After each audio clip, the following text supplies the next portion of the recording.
The attacks are down 77% since the first half of 2021. The Vancouver police say random stranger attacks are on the decline here in the city. Part of this report presented to the police board on Thursday. Now, researchers and analysts reviewed a random sample of assault data from the last 3 years, and what they've confirmed is that the rate of unprovoked assaults has steadily decreased since the height of the pandemic.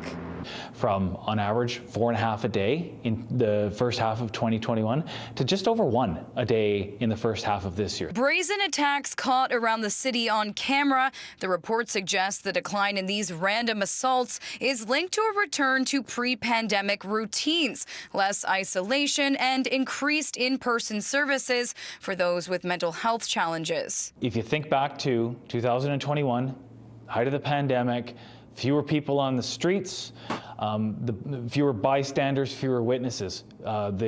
People, when we arrested them, weren't necessarily being held in custody as they normally would be as a result of the pandemic. I find the findings that they put forth to be a little suspect. Martin Andresen is an expert in crime patterns. I believe they were trying to put forward a particular narrative to end up justifying the push forward for hiring more police, which they did with the ABC party subsequently, and now they're claiming to have had a 75% drop for crime in 2 years, which is the type of crime drops that are not supported in the data by such short timeframes. The report found in the first 9 months of 2023, there were 4,728 violent crimes reported to police.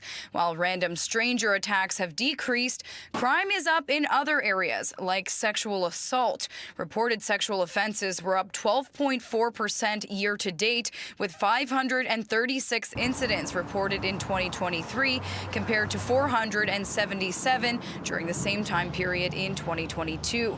Crime is also up in other areas such as thefts, violent shoplifting incidents, mischiefs, glass breaks, with the trouble that's happening in the Middle East between Israel and Hamas. We've seen an increase in hate incidents. The VPD says the decline in random assaults is also to do with increased policing on the front lines, deploying quick response teams to move around the city where they're seeing crime trends. In Vancouver, Kate Walker, City News.